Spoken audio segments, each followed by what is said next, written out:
आप सभी को मेरी राम राम हरिभूमि न्यूज बुलेटिन में आपका स्वागत है। आज की वीडियो में हम सबसे पहले बात करते हैं दिल्ली में हुए ब्लास्ट की, हरियाणा में जांच की। फरीदाबाद से 29 किलोग्राम विस्फोटक की बरामदगी के बाद फरीदाबाद की अल फलाह यूनिवर्सिटी जांच के केंद्र में है।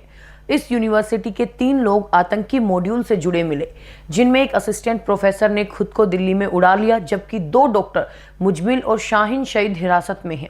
बुधवार को यूनिवर्सिटी की वाइस चांसलर ने कहा कि हिरासत में लिए गए डॉक्टरों की ड्यूटी के अलावा यूनिवर्सिटी का उनसे कोई संबंध नहीं है।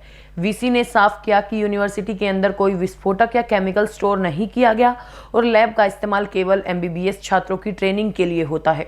जांच को आगे बढ़ाकर दिल्ली पुलिस की टीमें बुधवार को यूनिवर्सिटी पहुंची। फरीदाबाद क्राइम ब्रांच ने भी डॉक्टर मुजमिल के ठिकानों को देखा और धोज गांव में उसके मकान मालिक से पूछताछ की। जांच में यह भी पता चला है कि ब्लास्ट में इस्तेमाल हुई i20 कार को 29 अक्टूबर को खरीदा गया था और गैराज मालिक ने बताया कि कार खरीदने वाला व्यक्ति आमिर राशिद था, जिसने पूरे पैसे देकर कार ली थी।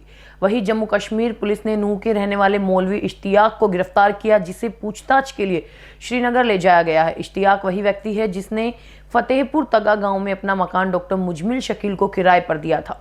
यहीं से 9 नवंबर को 2563 किलोग्राम अमोनियम नाइट्रेट बरामद हुआ था। खुलासे में सामने आया कि मुजमिल पुलवामा से विस्फोटक सामग्री लाकर इश्तियाक के घर रुका था और इश्तियाक मस्जिद में इमाम था और उसे यूनिवर्सिटी से लगभग 9,000 रुपये प्रति महीना मिलता था। अब बात करते हैं क्रिकेटर शेफाली वर्मा की। रोहतक की रहने वाली महिला क्रिकेटर शेफाली वर्मा ने महिला वर्ल्ड कप 2025 में शानदार प्रदर्शन कर देश का नाम रोशन किया।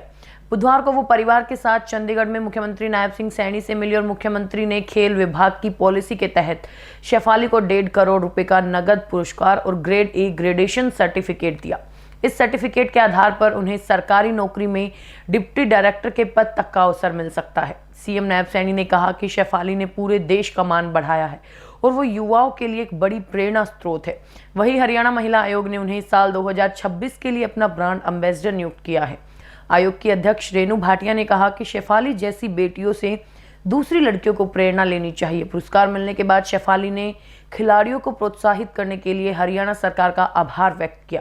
उन्होंने कहा कि ये सिर्फ हमारी नहीं बल्कि वुमेन्स क्रिकेट की विक्ट्री है। अगली खबर, हरियाणा में पराली जलाने की घटनाओं में बढ़ोतरी की।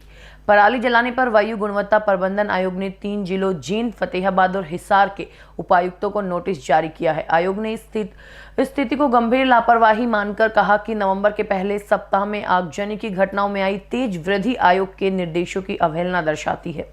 जींद में सर्वाधिक 121, फतेहाबाद में 72, कैथल में 51 और हिसार में 48 पराली जलाने के मामले सामने आए हैं।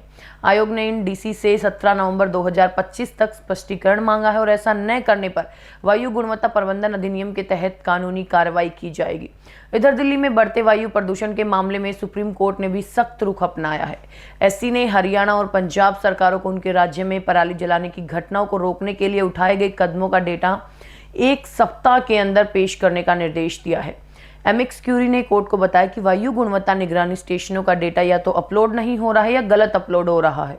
मुख्य न्यायाधीश ने मामले की गंभीरता को देखते हुए सुनवाई सोमवार को करने की बात कही है। इस बीच हरियाणा सरकार पराली जलाने के खिलाफ लगातार सख्त कार्रवाई कर रही है। राज्य भर में रिकॉर्ड 72 नए एक्टिव फायर लोकेशन दर्ज किए गए, जिससे कुल मामलों की संख्या 435 तक पहुंच गई।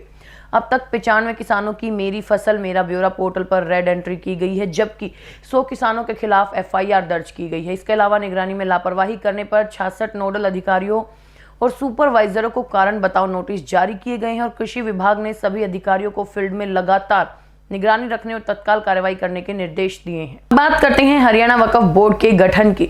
इस मामले में पंजाब एवं हरियाणा हाईकोर्ट में आज एक अहम सुनवाई हुई, जिसमें हाईकोर्ट ने हरियाणा सरकार को 3 महीने के भीतर नए सिरे से नोटिफिकेशन जारी कर नया वक्फ बोर्ड गठित करने का सख्त निर्देश दिया है।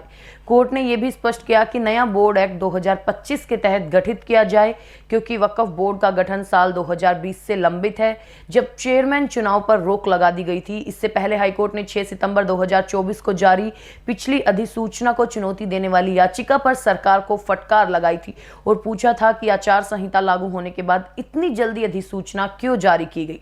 एडवोकेट मोहम्मद अरशद ने याचिका में बताया था कि सरकार ने गैर कानूनी ढंग से दूसरी बार बोर्ड का गठन किया, जिसका आधार ये था कि सरकार ने किसी भी श्रेणी और मेंबर की श्रेणी का खुलासा नहीं किया, जो अधिनियम का सीधा उल्लंघन है। इसके अलावा याचिका में कहा गया था कि वक्फ अधिनियम की धारा 14 के अनुसार निर्वाचित सदस्यों की संख्या हमेशा नामित सदस्यों से अधिक होनी चाहिए, लेकिन पिछली अधिसूचना में सभी सदस्य नामित थे और याचिका में मुस्लिम वरिष्ठ वकील श्रेणी में अल्ताफ हुसैन को रखने पर भी सवाल उठाया गया था, क्योंकि इस श्रेणी में चयन केवल चुनाव से ही हो सकता है और विधायक श्रेणी में भी कोई चुनाव नहीं कराया गया था।